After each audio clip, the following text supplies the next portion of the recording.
रहीम। अप्रैल 2022 में जिस तरह इमरान खान साहब की हुकूमत गिराने के लिए हमारी अदलिया ने सहूलत कारी की, उस साजिश का हिस्सा बनी और हुकूमत गिराई गई। और उसके बाद इमरान खान साहब और उनके ख़ानदान और उनकी जमात के ख़िलाफ़ जो सियासी इंतकाम शुरू किया गया,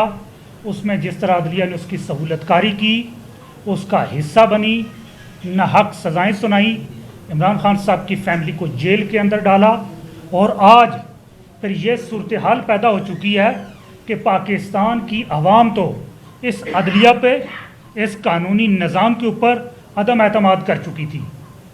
और कर चुकी है, और ना ही उनको इसके ऊपर एतमाद है। पाकिस्तान तहरीक इंसाफ इमरान खान साहब की जमात को इलेक्शन से बाहर करना हो या उसकी जमात के लोगों को जेलों में डालना हो, तो आज ना सिर्फ 25 करोड़ पाकिस्तानी अवाम इस अदलिया पे अदम एतमाद का इजहार जो कर चुके हैं, उसका गुज़िश्ता दिनों जो एतराफ़ सामने आया वो जुडिशल कमीशन के अजलास के अंदर सामने आया, जब वहाँ तजवीज़ पेश की गई कि पाकिस्तान के अंदर एक international commercial court of Pakistan बनाई जाए। ये जुडिशल कमीशन की तरफ से तस्लीम किया गया कि ये हालत हो चुकी है पाकिस्तान की अदलिया की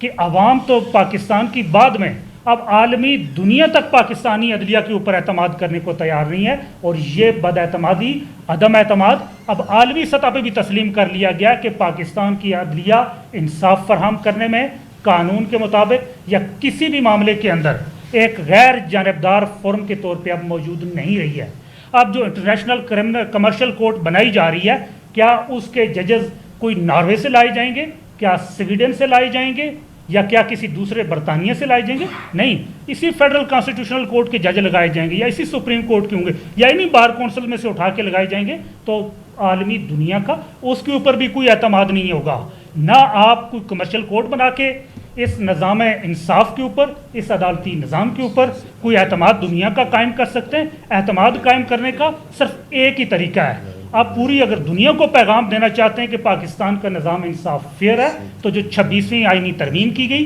जो 27वीं आईनी तरमीम की गई, उसके नतीजे में जो जजेस अपॉइंट किए गए, इन सब को रिवर्स बैक किया जाए और एक आज़ाद अदलिया को बहाल किया जाए। तब जाके पाकिस्तान की आवाम और आलमी दुनिया आपके ऊपर एतमाद करेगी और सरमायाकार आपके ऊपर तब एतमाद करेगा। ये कमर्शियल कोर्ट बनाने से कोई एतमाद नहीं करता। उनको मालूम है कि जज तो फिर यही लगाए जाएंगे। अब जज कौन से लगाए जाएंगे तो उनको तो बेहतर से मालूम है। यहाँ सुप्रीम कोर्ट के जजेस ने जिस तरह इमरान खान साहब के केसेस को हैंडल किया, या फेडरल कॉन्स्टिट्यूशनल कोर्ट के अंदर आपने जो जजेस लगाए, क्या आप उनसे तवक्को कर सकते हैं कि वो आज़ादाना फैसले करें? जो अदलिया, जो जज अपने साबिक वज़ीर-ए-आज़म को, इतने मकबूल तरीन शख्स को, 3 करोड़ से ज़्यादा वोट लेने वाले एक शख्स को जो इंसाफ नहीं दे सकता, एक छोटे से मामले के अंदर सिर्फ मुलाकात के अंदर इंसाफ नहीं दे सकता, जो उसको तिब्बी सहूलियात नहीं फराहम कर सकता, जो उसको अखबार नहीं फराहम कर सकता, जो उसको आम सी किताबें तक फराहम करने में नाकाम है, तो उसके ऊपर आलमी दुनिया का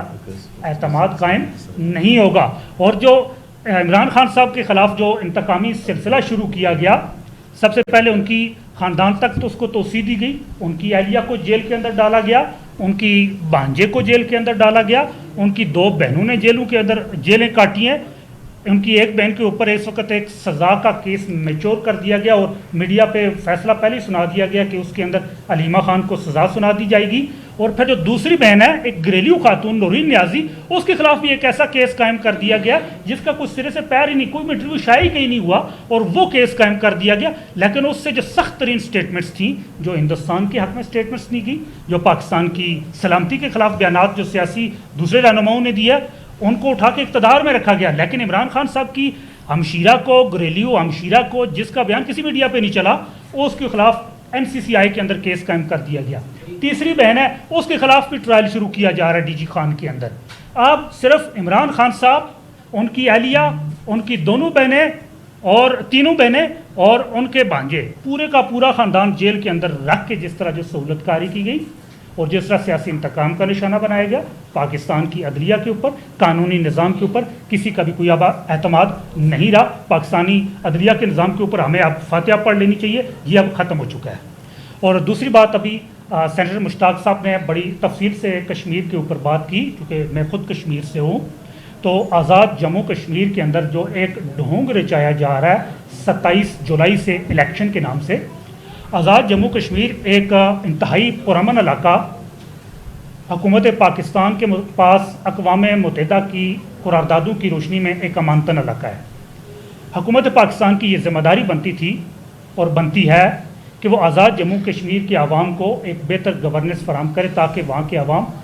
کشمیر کے مسئلے کے حل تک، ریفرنڈم کے حل ہونے تک اپنے نظام زندگی کو معمولات کے مطابق چلا سکے۔ لیکن جو اقتدار کی ہوس اسلام آباد کے اوپر قبضے کے بعد، جو اس کی توسیع سے مظفر آباد کے اوپر قبضہ کرنے کے لیے جو ایک کھیل رچایا گیا 2023 سے، پاکستان تحریک انصاف کی 2/3 میجارٹی سے قائم حکومت میں سے ہماری 2/3 ارکین اسمبلی کی جو وفاداری تبدیل کر کے کھٹ پتلی حکومت قائم کی گئی،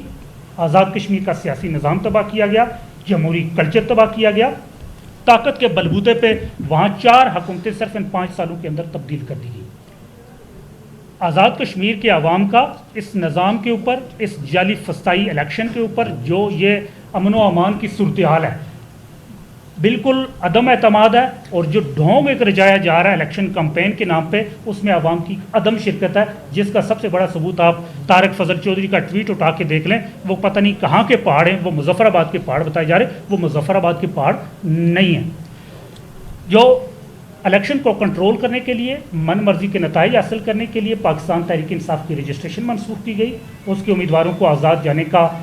جو آپشن ہے وہ ان کے سامنے رکھا گیا تاکہ بعد میں الیکشن کو اپنے حساب سے مینیج کیا جا سکے۔ پاکستان تحریک انصاف نے اس کا بائیکاٹ کیا، لیول پلینگ فیلڈ کی ڈیمانڈ کی، اور آزاد کشمیر کے عوام سے مذاکرات کرنے کا مطالبہ کیا ہے کہ جو لوگ بیٹھیں آپ ان سے مذاکرات کریں، اس کے بعد اس الیکشن کو موخر کیا جائے، تمام سیاسی جماعتوں کو، آزاد جموں کشمیر کی تمام عوام کو ایک برابر موقع دیا جائے کہ وہ الیکشن کے اندر حصہ لے سکے۔ 3 مرحلوں کے اندر الیکشن کے اندر کروانے کا یہ اس ایک اعتراف ہے کہ آزاد کشمیر کے الیکشن کو مینج بھی کیا جا رہا ہے، اور دوسرا عوام کی اس کے اندر عدم شرکت ہے، اور یہ اس کو عوام کی نفرت کے سامنے اس کو بند باندھنے کی کوشش کی جا رہی ہے۔ آزاد کشمیر 40 لاکھ آبادی کا علاقہ ہے، اس کے اندر 3 مرحلوں کے الیکشن کبھی کوئی توقع بھی نہیں کی جا سکتی، اور ایک عجیب سی